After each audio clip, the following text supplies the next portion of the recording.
वा रे माझ्या वागा, तू तर आज मला खूप खुश केलेस, असे म्हणत पेढ्यांचा बॉक्स आपल्या मुलाच्या अमितच्या हातात देत सदाशिवराव त्याचे अभिनंदन करत होते. म्हणाले, अशीच अजून मेहनत कर आणि पुढे जाऊन खूप मोठा हो. खरं तर आज अमितच्या 12वी क्लासचा रिझल्ट आला होता आणि अमितने फक्त आपल्या स्कूलमध्ये नाही तर पूर्ण राज्यात प्रथम क्रमांक मिळवला होता. अमितचे सगळे मित्र कोणत्या ना कोणत्या शिक्षकाजवळ कोचिंग सेंटरला जात होते. अमितच असा एकमेव मुलगा होता जो कोचिंगच्या नावावर कुठेच शिकत नव्हता. त्याचे असे कारण होते की त्याच्या बाबांजवळ पैशांची कमी होती. त्याचे बाबा सदाशिवराव एक साध्या कार्पेंटरचे काम करत होते आणि त्यात अमितच्या 2 बहिणी, आजी आजोबा आणि आई बाबा आणि अमितसह सगळे मिळून 7 सदस्यांचे ते कुटुंब होते आणि कमवणारे फक्त सदाशिवराव होते. त्यामुळे त्यांच्या घरात पैशांची तंगी कायमच असायची.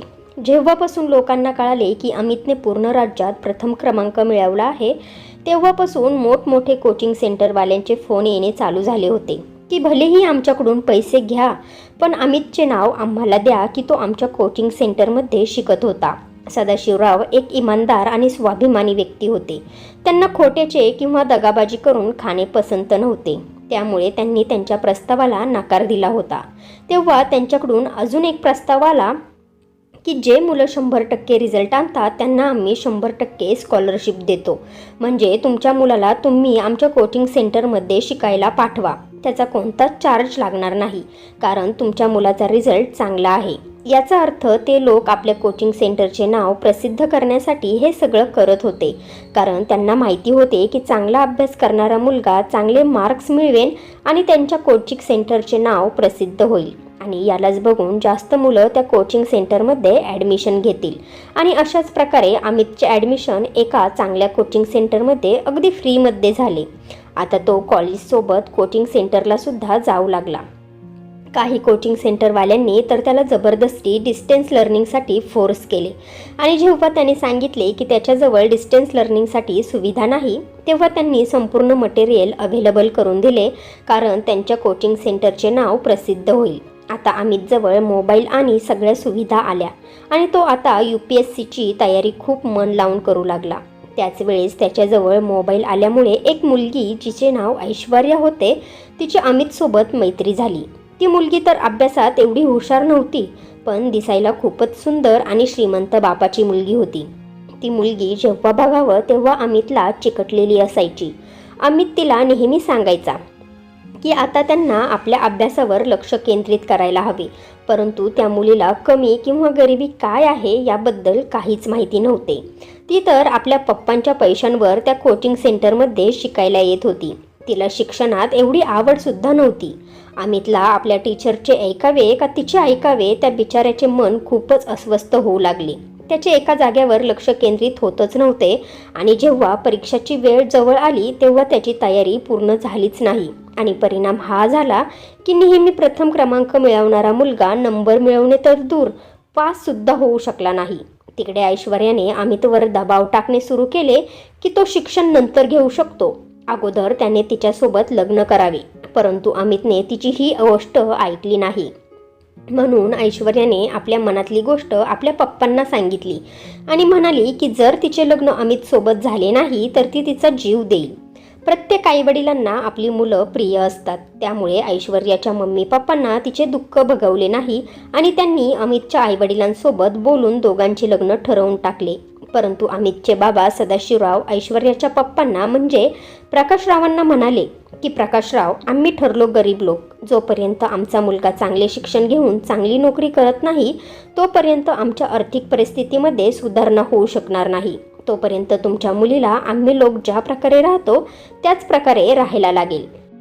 प्रकाशरावांनी ही गोष्ट ऐश्वर्याला सांगितली तेव्हा ती म्हणाली की ठीक आहे पप्पा, थोड्या दिवसांची तर गोष्ट आहे. ते मला जिथे ठेवेल जसं ठेवेल मी त्यांच्यासोबत राहायला तयार आहे, पण लग्न तर मी त्याच्यासोबतच करणार. आपल्या मुलीच्या हट्टापायी प्रकाशरावांनी आपल्या मुलीचे ऐश्वर्याचे लग्न खूपच धूमधडाक्यात अमितसोबत करून दिले.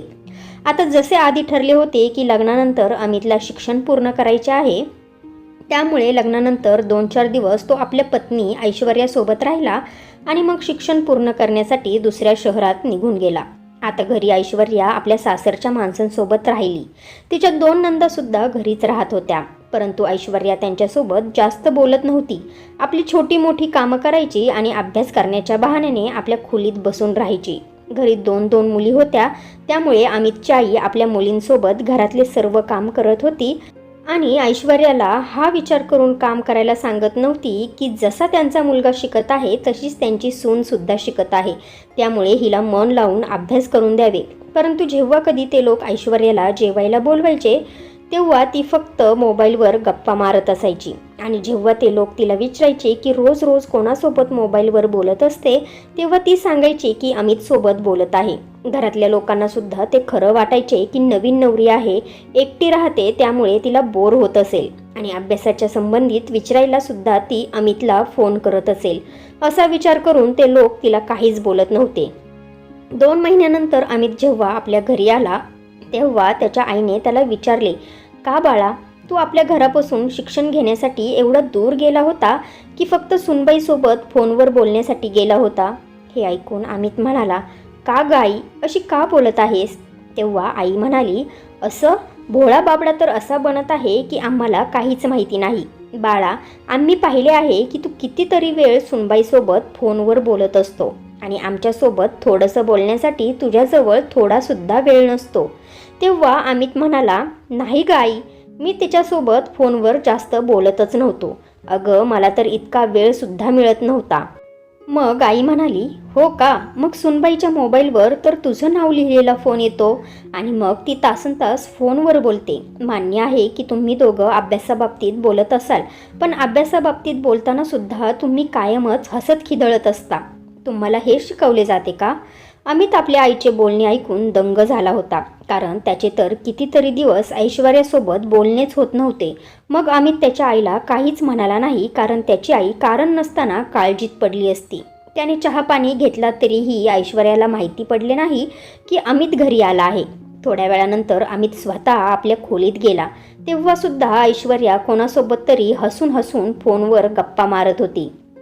अमितला बघून तिने फोन कट केला आणि म्हणाली, अरे अमित, तू केव्हा आलास आणि तू मला सांगितले का नाहीस की तू आज घरी येणार आहेस? तेव्हा अमित हसून म्हणाला, मला तर तुला सरप्राईज द्यायचे होते, त्यामुळे न सांगताच निघून आलो. कसं वाटलं माझं सरप्राईज? तेव्हा ऐश्वर्या म्हणाली, खूप छान वाटलं, पण तुला सांगून यायला हवे होते ना. तेव्हा अमित म्हणाला, का? तू कोणती तयारी करून ठेवली असतीस का? बरं, जाऊ दे, तू लवकर तयार होऊन ये, आपण बाहेर मंदिरात फिरायला जाऊ. पण हे काय, तू अजून आंघोळसुद्धा केली नाहीस? जा लवकर आंघोळ करून ये, तोपर्यंत मी तुझे नोट्स चेक करतो की तू किती अभ्यास केला आहे आणि किती अपूर्ण आहे.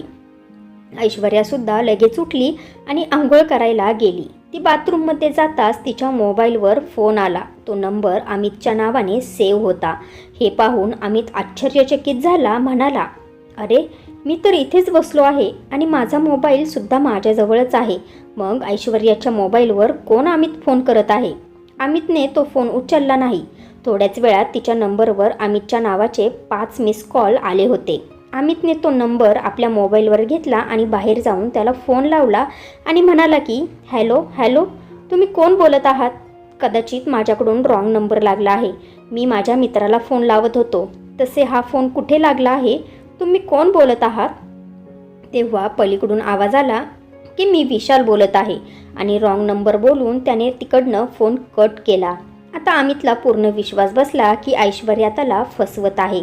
सगळ्यांनी एकत्र नाश्ता केला आणि अमित आणि ऐश्वर्या मंदिरात जाण्यासाठी घरातून बाहेर निघाले. मंदिरात देवाच्या पाया पडून ते एका नदीच्या किनारी जाऊन बसले आणि इकडच्या तिकडच्या गप्पा मारू लागले. गप्पा मारता मारता अमितने ऐश्वर्याला विचारले, तू कोणत्या विशालला ओळखतेस का? तेव्हा ऐश्वर्या अमितच्या तोंडून विशालचे नाव ऐकताच थोडी गडबडली, परंतु चोरी पकडण्याच्या भीतीने स्वतःला सांभाळत म्हणाली, अरे अमित, तू काय बोलत आहेस? आणि हा विशाल आपल्या दोघांच्या मध्ये कुठून आला? तुला तर माहिती आहे की मी आजकाल घरातच राहते, त्यामुळे मी कोणत्या विशालला किंवा कोणा दुसऱ्याला कशी ओळखू शकते? नाही बाबा, नाही, मी कोणत्या विशालला ओळखत नाही. आणि तू सुद्धा ना अमित, एकतर कितीतरी दिवसांनी माझ्याजवळ आपल्या घरी आला आहे आणि कुठल्या कुठल्या गोष्टी बोलत आहेस? इथे फक्त आपण दोघेच आहोत. मग रोमॅन्टिक बोल ना. ऐश्वर्या बोलतच होती की पुन्हा तिच्या मोबाईलवर अमित या नावाने फोन आला. ऐश्वर्याने तो फोन हळूच सायलेंट मोडवर केला, म्हणजे अमितला कळणार नाही. परंतु अमितच्या नजरेने त्या मोबाईलवरचे अमित नाव हे पाहिले होते. अमितने गुपचूप त्याच्या मोबाईलचे रेकॉर्डिंग चालू केले आणि मोबाईल तिथेच ठेवला आणि ऐश्वर्याला म्हणाला की मी आपल्याला खायला तिकडनं भाजलेलं कणीस आणतो. ऐश्वर्याने जेव्हा पाहिले की अमित तिच्यापासून दूर गेला आहे, तेव्हा पटकन तिने तिच्या मोबाईलवर विशालला फोन लावला आणि त्याला ओरडतच म्हणाली, मी तुला सांगितले होते ना की माझा नवरा सगळं काही सहन करेन, पण खोट्याला कधीच सहन करू शकणार नाही. आणि आपण जो प्लॅन केला आहे ना तो असाच राहीन रे. चल आता लवकर फोन ठेवून दे. असे बोलून तिने फोन कट केला आणि अमितची वाट पाहू लागली. अमित भाजलेलं कणीस घेऊन आला आणि तिला खायला दिले आणि आपल्या कानाला फोन लावून तिचं रेकॉर्डिंग ऐकू लागला. ते ऐकून त्याला धक्काच बसला. तेव्हा ऐश्वर्या त्याला म्हणाली, काय झालं अमित, तुझा चेहरा असा का झाला आहे? तेव्हा अमित तिला म्हणाला, वा ऐश्वर्या, तू माझ्या प्रेमाचे चांगले फळ दिले आहेस. मी खरंच तुझ्यावर पूर्ण विश्वास ठेवत होतो की तू माझ्यावर खरं प्रेम करते, पण आज माहिती पडले की तू माझ्या मागे काय खेळ खेळत आहेस. तू आपल्या प्रियकराचे नाव माझ्या नावाने सेव्ह करून ठेवले आहे. तू इतकं खाली पडू शकतेस ऐश्वर्या, मी कधीच विचार केला नव्हता. मी स्वतः माझ्या डोळ्यांनी पाहिले होते. जेव्हा तू आंघोळ करायला गेली होतीस तेव्हा त्या मुलाचे 5 मिस कॉल आले होते जे माझ्या नावाने सेव्ह होते. जेव्हा तो नंबर मी माझ्या मोबाईलमध्ये घेतला आणि त्याच्यासोबत बोललो तर त्याने मला सांगितले की त्याचे नाव विशाल आहे आणि त्याने फोन कट केला.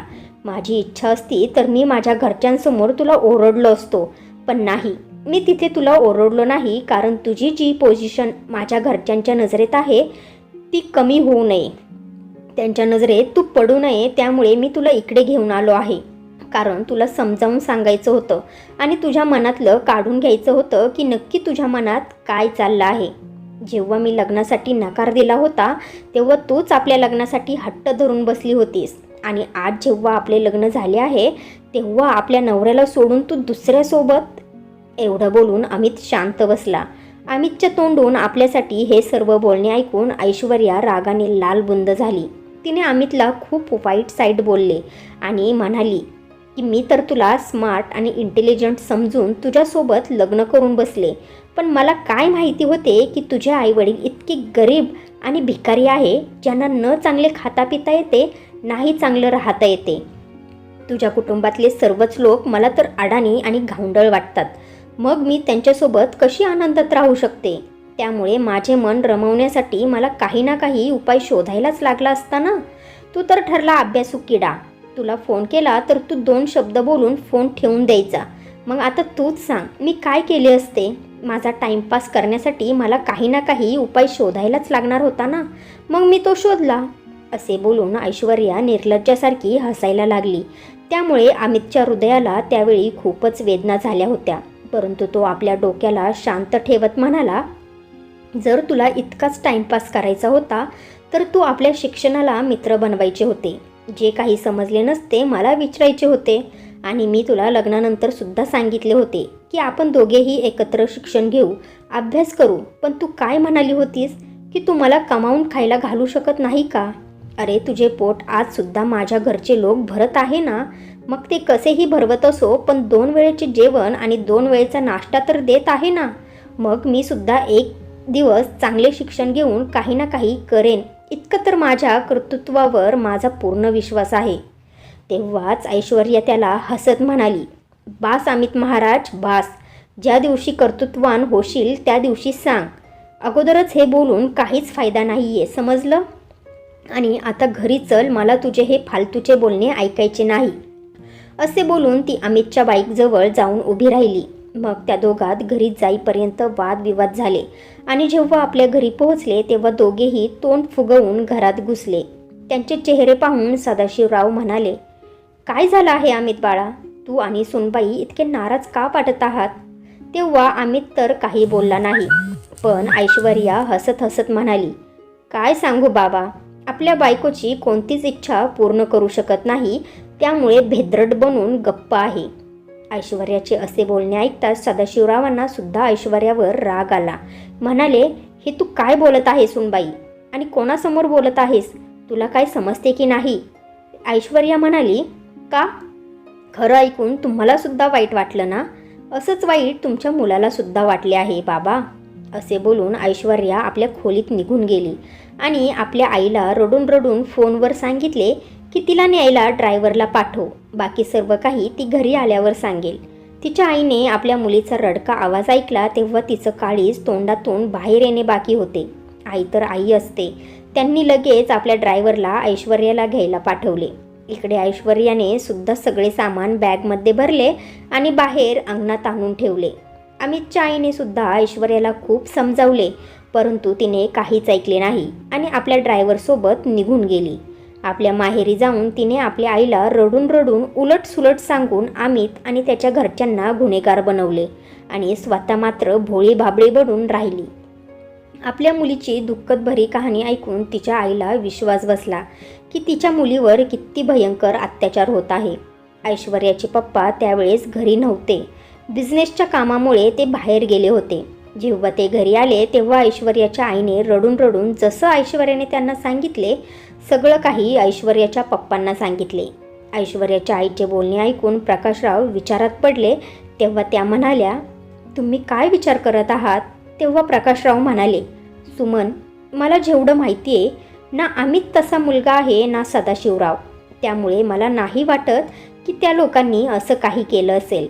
तेव्हा ऐश्वर्याची मम्मी सुमन म्हणाली, तर मग मी खोटं बोलत आहे की आपली मुलगी खोटं बोलत आहे? तुम्हाला त्या लोकांवर विश्वास आहे जे परके आहेत, ज्यांना तुम्ही काही दिवसांपासूनच ओळखत आहात, आणि ज्या मुलीला तुम्ही जन्म दिला आहे, जी तुमची स्वतःची आहे, तिच्यावर तुमचा विश्वास नाही आहे? बोलून सुमन तिथून रागारागाने निघून गेल्या. मग प्रकाशराव तरी काय करणार? त्यामुळे त्यांना दोघी मायलेकींचे म्हणणे ऐकावेच लागले. त्यांनी आपल्या मुलीला आश्वासन दिले की पावलोपावली तिची ते साथ देतील. ऐश्वर्याला आपल्या माहेरी राहून आता 3 महिने झाले होते. आता तर आजूबाजूचे लोक सुद्धा ऐश्वर्याला विचारू लागले की किती दिवसांपासून माहेरी आहे, सासरी कधी जाणार आहेस? ऐश्वर्याचे आईवडील इज्जतदार माणसं होते, त्यामुळे त्यांनी आपल्या मुलीला खूप समजावून पुन्हा तिच्या सासरी पाठवले. ऐश्वर्या 2-4 महिने तर तिथे थोडी चांगली राहिली, परंतु नंतर फोनवर बोलणे पुन्हा तिचे चालू झाले.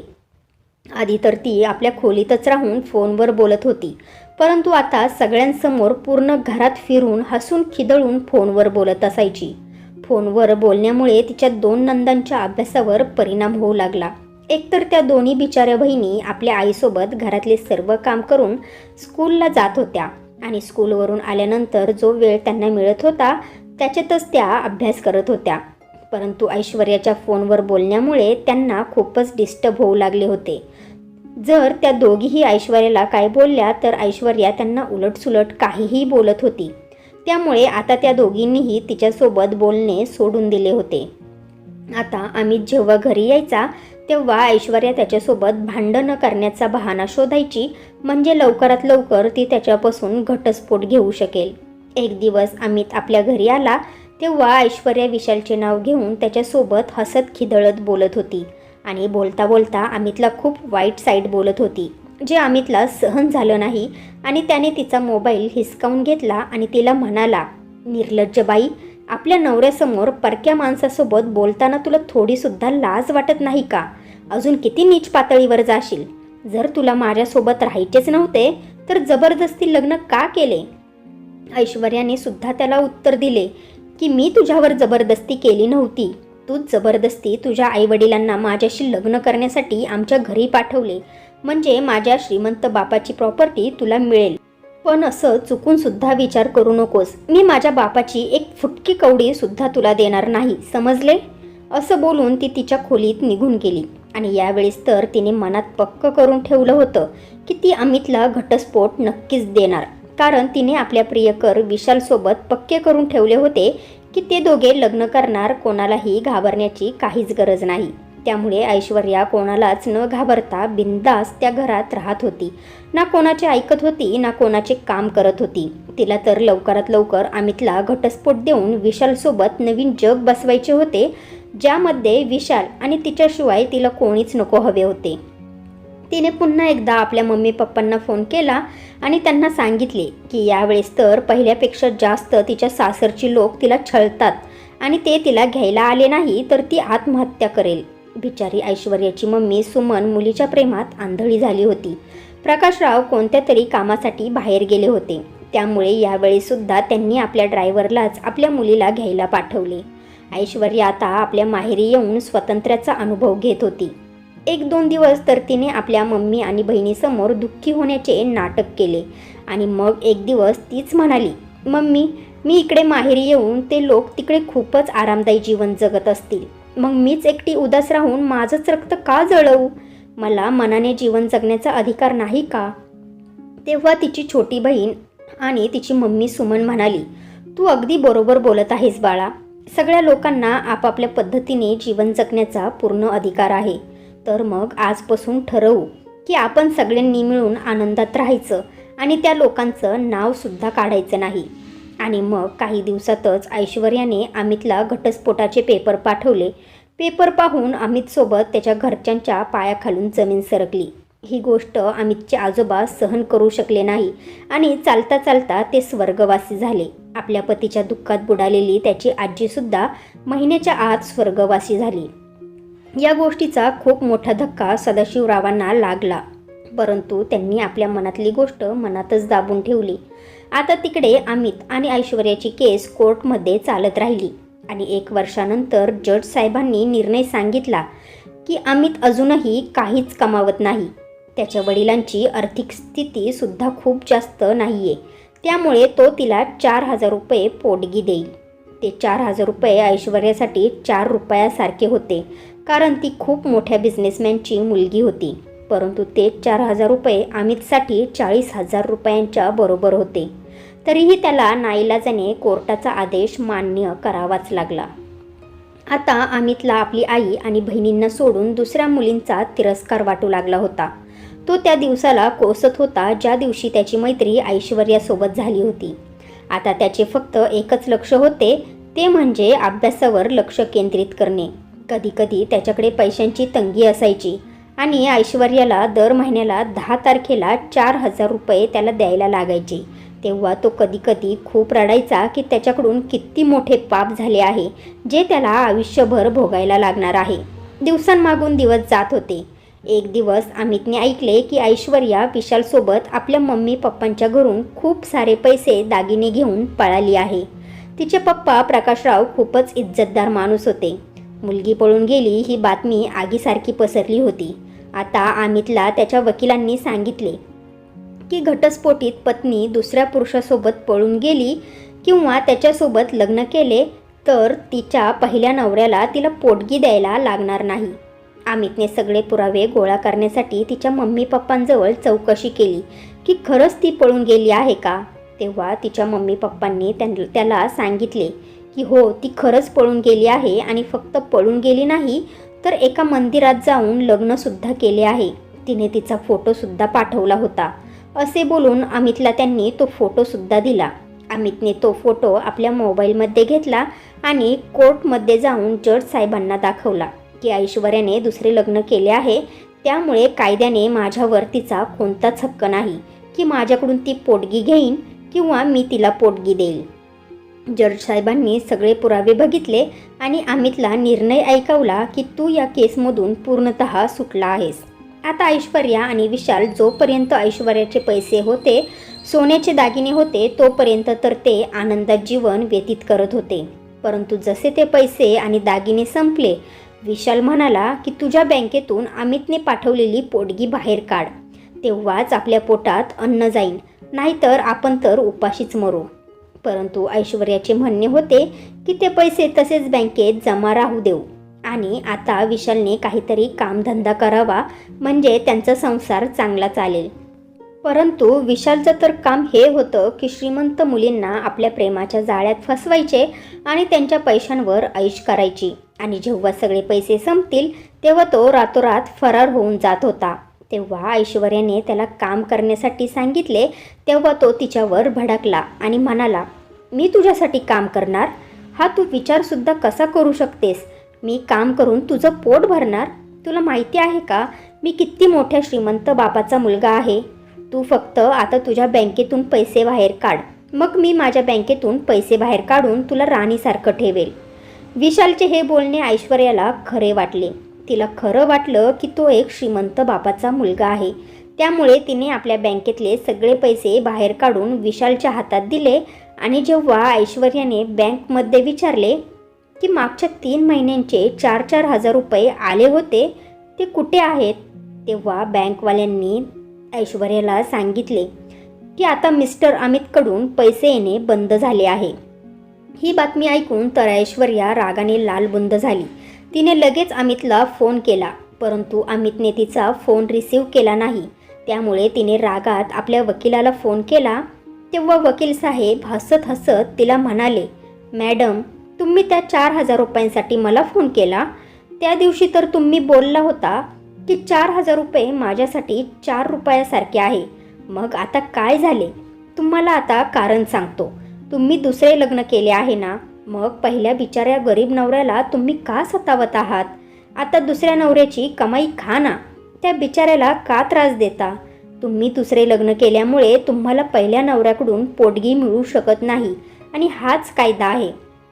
ही गोष्ट विशालने सुद्धा ऐकली, परंतु त्यावेळेस त्याने ऐश्वर्याला धीर दिला की काळजी करण्याची काहीच गरज नाही, आपण दोघे मिळून काही ना काही करू.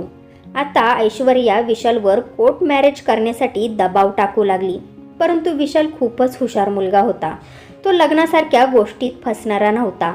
त्यामुळे लग्नाचा विषय तो टाळत असे. जोपर्यंत ऐश्वर्याजवळ पैसे होते तोपर्यंत तो तिला चिटकून राहत होता. आता पैसे संपू लागले तेव्हापासून त्या दोघात भांडणं होऊ लागली. आणि एक दिवस विशाल ऐश्वर्याला रात्री गाढ झोपेत असताना सोडून पळून गेला. ऐश्वर्या जेव्हा दुसऱ्या दिवशी झोपेतून उठली तेव्हा तिने विशालला आपल्याजवळ पाहिले नाही. तिने त्याला सगळीकडे शोधले, परंतु तो तिला कुठेच भेटला नाही. तिने त्याला खूप फोन लावले, पण त्याचा फोन बंद येत होता. तिने रात्रीपर्यंत त्याची वाट पाहिली, हा विचार करून की तो कोणत्या तरी कामासाठी बाहेर गेला असेल, परत येईल. परंतु विशाल परत घरी आलाच नाही. आता मात्र ऐश्वर्या खूप घाबरली. तिने लगेच तिच्या मम्मीला सुमनला फोन केला, तेव्हा त्यांनी फोन उचलला नाही. म्हणून तिने आपल्या छोट्या बहिणीला फोन लावला, तिनेही फोन उचलला नाही. ऐश्वर्याला समजले की ते लोक तिच्याशी नाराज आहेत. म्हणून तिने विचार केला की स्वतः घरी जाऊन आपल्या मम्मी पप्पांना विशालचे सगळे सत्य सांगेन, मग ते लोक तिला समजून घेईल. त्यामुळे तिने हिम्मत केली आणि आपले सामान घेऊन आपल्या माहेरी निघून गेली. ऐश्वर्याला आपल्या घरी आलेले पाहून तिचे मम्मी पप्पा आणि बहीण सगळे लोक तिच्यावर भडकले, कारण ते इज्जतदार लोक होते. मुलगी घरातून पळून गेल्यामुळे त्यांची खूप बदनामी झाली होती. त्यांना माहिती होते की ऐश्वर्या जर घरी परत आली तर त्यांची दुप्पट इज्जत खराब होईल. त्यामुळे त्यांनी ऐश्वर्याला सांगितले की ज्या प्रकारे तू आपल्या मर्जीने हे घर सोडून गेली होती, आत्तासुद्धा आपल्या मर्जीने तू हे घर सोडून निघून जा, नाहीतर आम्ही लोक तुला धक्के देऊन बाहेर काढेल. त्यानंतर प्रकाशरावांनी अमितचे बाबा म्हणजे सदाशिवरावांना फोन करून सांगितले की या मुलीसोबत आता आमचा काहीही संबंध नाही. या मुलीने तुमच्याबद्दल सगळं काही खोटं सांगून आम्हाला भडकवले होते आणि आम्ही लोकसुद्धा सत्य जाणून न घेता तुमच्या विरोधात केस उभी केली. कृपा करून आम्हाला माफ करा आणि तुमची इच्छा असेल तर आमची छोटी मुलगी आर्याचे लग्न तुमच्या मुलासोबत लावून द्या. तेव्हा सदाशिवराव म्हणाले, हे बघा प्रकाशराव, जे झाले आहे ते आपण बदलू शकत नाही, परंतु आम्ही आमच्या मुलाचे लग्न तोपर्यंत करत नाही जोपर्यंत त्याचे मन होणार नाही. त्याला तर आता मुलींचा तिरस्कार येऊ लागला आहे. आत्ता आमच्या मुलाला नोकरी मिळाली आहे, त्यामुळे त्याच्यावर आम्ही कोणताच दबाव टाकू शकणार नाही की तू दुसरे लग्न कर, ते सुद्धा तुमच्या दुसऱ्या मुलीसोबत. एक वेळ त्याची तुमच्या मोठ्या मुलीकडून खूप मोठी फसवणूक झाली आहे. मग तुम्ही असा कसा विचार करू शकता की आम्ही तुमच्या छोट्या मुलीला सून करून घेऊ शकतो? तेव्हा प्रकाशराव म्हणाले, हे बघा सदाशिवराव, हाताची 5ही बोटं समान नसतात, तसेच एका आईवडिलांची मुलं एक समान नसतात. त्यामुळे तुम्ही माझ्यावर विश्वास ठेवा. आमची छोटी मुलगी आर्या खूपच चांगली आहे. जर तुमची इच्छा असेल तर तुमच्या दोन्हीही मुलींचे लग्न आमच्या नातेवाईकांमध्ये करून देईल. कारण तुमच्या दोन्ही मुली खूपच प्रेमळ आणि समजूतदार आहे, कारण तुम्ही त्यांच्यावर खूप चांगले संस्कार केले आहेत. यावर सदाशिवराव म्हणाले, हे बघा, आमचा मुलगा अमितने UPSCची परीक्षा क्लिअर केली आहे. आता त्याला ट्रेनिंगसाठी जायचे आहे आणि माझी इच्छा नाही की माझ्या मुलाच्या इतक्या मोठ्या आनंदावर विरजण पडावे. त्यामुळे या सर्व फालतू गोष्टी बोलून मी माझ्या मुलाचे डोके खराब करू शकत नाही. एवढे बोलून सदाशिवरावांनी फोन कट केला आणि यावर प्रकाशरावसुद्धा बिचारे शांत बसले. इकडे अमित UPSCची परीक्षा उत्तीर्ण होऊन IPSच्या ट्रेनिंगला जाण्यासाठी आनंदात तयारी करत होता. त्याची आई त्याला सारखं सांगत होती की वेळेवर खात जा, वेळेवर झोपत जा, कोणासोबत भांडणं करू नकोस, डोकं कायम शांत ठेवून काम कर. अमितसुद्धा त्याच्या आईच्या होमध्ये हो मिळवत होता आणि मंद मंद हसत राहिला की एका आईसाठी तिचा मुलगा कायम लहानच असतो, मग तो कितीही मोठा किंवा कोणत्याही मोठ्या पोस्टवर असो. सदाशिवराव सुद्धा खूप आनंदित होते. दुसऱ्याच दिवशी अमित ट्रेनिंगसाठी घरातून बाहेर निघाला आणि ट्रेनमध्ये बसला. तो ट्रेनमधून जातच होता की 8 ते 10 तासानंतर त्याला भूक लागली. त्याने पाहिले की एक महिला ट्रेनमध्ये भेळपुरी विकत होती. त्याने तिला आवाज दिला की भेळपुरी कितीला दिली? त्या महिलेचा आवाज त्याला ओळखीचा वाटत होता. तिने जेव्हा वळून मागे पाहिले तर ती पाहतच राहिली आणि अमितने सुद्धा तिला पाहिले तेव्हा त्यानेही तिला ओळखले, कारण ती दुसरी तिसरी कोणी नसून ऐश्वर्या होती. ऐश्वर्याने जसे अमितला पाहिले तेव्हा तिच्या डोळ्यातून अश्रू वाहू लागले. तिच्या तोंडून आवाज निघत नव्हता. ती भेळपुरी विकायचे सोडून अमितला मिठी मारून रडू लागली. अमित तिला बाजूला करण्याचा प्रयत्न करत होता, परंतु ती बाजूला व्हायलाच तयार नव्हती. तिथे बसलेले आसपासचे सर्व लोक तो नजारा पाहून दंग राहिले. काही जण तर त्यांचा व्हिडिओ काढायला लागले. काही लोक आपापसात बोलू लागले की ही महिला कोण आहे जी इतक्या सज्जन माणसाच्या गळ्यात पडून रडत आहे. तिथे जितकी माणसं होती तितके काही ना काही बोलू लागले होते. अमितने खूप मुश्किलने तिला बाजूला केले आणि म्हणाला, अरे तू कोण आहेस आणि माझ्या गळ्यात पडून का रडत आहेस? मी तुला ओळखत सुद्धा नाही. तेव्हा ऐश्वर्या म्हणाली, अमित प्लीज एकदा माझं ऐकून घे, मग तुला जे बरोबर वाटेल ते कर. तेव्हा अमित म्हणाला, मला तुझे काहीच ऐकून घ्यायचे नाही आणि मी तुझं का ऐकू? तू माझी कोण आहेस जे मी तुझं ऐकून घेऊ?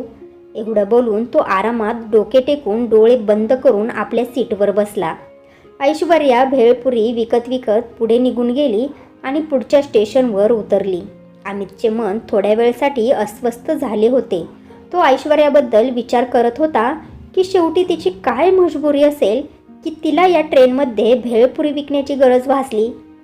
उलट तिने तर एका श्रीमंत मुलासोबत पळून जाऊन लग्न केले होते. मग अमितला लक्षात आले की त्याच्या आईने सांगितले होते की आपल्या डोक्याला कायम शांत ठेव. आपल्या आईचे बोलणे आठवल्यानंतर त्याने आपल्या डोक्याला शांत केले आणि आपल्या बाबांना फोन केला. थोड्या वेळ इकडच्या तिकडच्या गप्पा मारून त्याने आपल्या बाबांना ते सर्व काही सांगितले जे थोड्या वेळापूर्वी ट्रेनमध्ये त्याच्यासोबत घडले होते. तेव्हा त्याचे बाबा म्हणाले, ऐश्वर्याच्या पप्पांनी त्यांना पहिलेच सर्वच काही सांगितले आहे की त्यांनी कसं त्यांच्या मोठ्या मुलीला घरातून बाहेर काढले आणि हे सुद्धा त्याला सांगितले की त्यांना त्यांच्या छोट्या मुलीचे लग्न तुझ्यासोबत करून द्यायचे आहे. परंतु मी त्यांना म्हणालो की तुझी इच्छा नसेल तर आम्ही तुझ्यावर कोणतीच बळजबरी करणार नाही, कारण त्याची अगोदरच खूप मोठी फसवणूक झाली आहे. मग पुन्हा ती चुकी तो का करेल? हे सुद्धा सांगितले आहे की जेव्हापासून त्यांनी ऐश्वर्याला घराबाहेर काढले आहे ती एका रेल्वे स्टेशनच्या कोपऱ्यावर बनवलेल्या झोपडीत स्लम एरियामध्ये भाड्याने राहते, कारण तिथेच कमी भाडं असलेल्या छोट्या मोठ्या खोल्या आहेत ज्यामध्ये काहीच सुविधा मिळत नाही. त्यामुळे ती तिथेच राहून आपले आयुष्य घालवत आहे. आणि ती ज्या मुलासोबत पळून गेली होती आणि त्याच्यासोबत मंदिरात लग्न केले होते तो कोणी श्रीमंत बापाचा मुलगा नव्हता. तो असंच श्रीमंत बापाच्या मुलींना फसवून त्यांच्याकडून पैसे काढून घेत होता. तिकडे अमित आपले काम पूर्ण इमानदारीने करत होता. एक दिवस तो एका कैदीला पाहण्यासाठी हॉस्पिटलला गेला. तेव्हा त्याने पाहिले की एक नर्स एका महिलेला खूप ओरडत होती. तिला विचारल्यावर माहिती पडले की ती महिला खूप सारे चांगलं चांगलं जेवण मागते आणि नाही दिले की मोठमोठ्याने रडायला लागते. जेव्हा त्याने जवळ जाऊन पाहिले तेव्हा माहिती पडले की ती ऐश्वर्याच होती. त्याने त्यांना पैसे दिले आणि म्हणाला की तिला जितके चांगले जेवण हवे आहे तितके रोज पोट भरून जेवायला देत जा आणि ज्या गोळ्या औषधं लागेल त्या वेळेवर देत जा. सगळे बिल मी देत जाईल. आता अमित रोज रोज हॉस्पिटलला जाऊ लागला. ऐश्वर्यासुद्धा आता बरी व्हायला लागली होती कारण तिला वेळेवर औषधं आणि चांगले जेवण मिळायला लागले होते. एक दिवस ऐश्वर्याने त्या नर्सला विचारले की माझ्यासाठी रोज इतके चांगले जेवण, फळं आणि वेळेवर औषधं कोण देते? तेव्हा नर्सने तिला सांगितले की ते तिकडे दिसतात ना अमित सर, तेच तुझ्यावर दया करतात, तुझ्यासाठी पैसे जमा करून जातात. अमितचे नाव ऐकून तिला आश्चर्य वाटले. ती पळत पळत जाऊन अमितजवळ गेली तेव्हा अमित त्या कैदीजवळच उभा होता. तिने जेव्हा त्या कैदीला पाहिले तेव्हा तिने लगेच ओळखले आणि ओरडतच त्याची कॉलर पकडून त्याच्या गालावर 2 थोबाडीत मारल्या आणि ओरडतच म्हणाली, नालायका, तुला सुद्धा तुझ्या करणीचे फळ मिळालेच आहे जसे मला मिळाले आहे. अमित तिला सोडवत होता परंतु माहिती नाही आज तिच्याजवळ कुठून ताकद आली होती की ती त्याला मारायचं सोडतच नव्हती. मग अमित तिला म्हणाला, ऐश्वर्या, जर तू याला सोडले नाहीस तर मजबुरीमध्ये तुला सुद्धा मला जेलमध्ये टाकावे लागेल. जेलचे नाव ऐकताच ऐश्वर्या थोडी शांत झाली आणि त्या कैदीला सोडले. मग अमितने तिला विचारले की तू याला ओळखतेस का? तेव्हा ऐश्वर्या त्याला सांगू लागली, हो, याला मी खूप चांगल्या प्रकारे ओळखते. या दळिंद्र्याने माझे जीवन नरकासारखे बनवले आहे. मला मोठमोठी स्वप्न दाखवून माझ्यासोबत मंदिरात जाऊन लग्न केले आणि जेव्हा मी त्याला कोर्टमध्ये जाऊन लग्न करायला सांगितले तेव्हा रात्रीचाच हा नराधम पळून गेला आणि आता याने असे काय केले आहे की ते हॉस्पिटलमध्ये पडला आहे. तेव्हा अमितने ऐश्वर्याला सांगितले की जेव्हा त्याने तुला सोडले तेव्हा एका वकिलाच्या मुलीसोबत त्याने मैत्री केली. तिलासुद्धा तुझ्यासारखेच स्वप्न दाखवून तिच्यासोबत पळून जाऊन लग्न केले. जोपर्यंत त्या मुलीजवळ पैसे होते तोपर्यंत तो तिच्यासोबत चांगल्या प्रकारे राहिला. मग पैसे संपल्यानंतर तिथून तो पळून जाऊ लागला. पण त्याचे नशीब त्यावेळेस खराब होते कारण त्याच वेळेस ती मुलगी जागी झाली. ती मुलगी त्याची 15वी शिकार होती. तू 14वी होती. ती एका वकिलाची मुलगी होती त्यामुळे तिला पहिलाच त्याच्यावर संशय आला होता. त्यामुळे तिने आपल्या पप्पांना पहिलेच सर्व काही सांगितले होते. तिचे पप्पा पोलिसांसोबत त्याच्या घराच्या आसपास लपून राहिले होते. जेव्हा हा लपून छपून पळून जाऊ लागला आणि पोलीस त्याला पकडू शकले नाही तेव्हा त्याच्या दोन्ही पायांवर पोलिसांनी गोळ्या मारल्या. तेव्हा तो पकडला गेला. आता हा जेलमधून कधीच बाहेर निघू शकणार नाही कारण याच्यावरती खूप सारे गुन्हे आहेत आणि त्याने आपल्या तोंडून सर्व काही पोलिसांना सांगितले आहे की कशा प्रकारे त्याने श्रीमंत मुलींना फसवले आहे. ज्या मुली फसल्या होत्या त्या सर्व मुली फेसबुक आणि इंस्टाग्रामवर होत्या. त्याच्यावरच तो त्यांच्याशी मैत्री करायचा आणि वेगवेगळे ID बनवून वेगवेगळ्या नावाने त्या मुलींना तो फसवत राहिला. तुझ्यासोबत हा विशाल नावाने तर वकील साहेबांच्या मुलीसोबत मनोज नावाने भेटत राहिला आणि दुसऱ्या मुलीसुद्धा होत्या त्यांच्यासोबत दुसऱ्या नावाने तो भेटत राहिला आणि तू सुद्धा याच्यासोबत मैत्री करून आपल्याच पायावर कुऱ्हाड मारून घेतली आहेस ऐश्वर्या.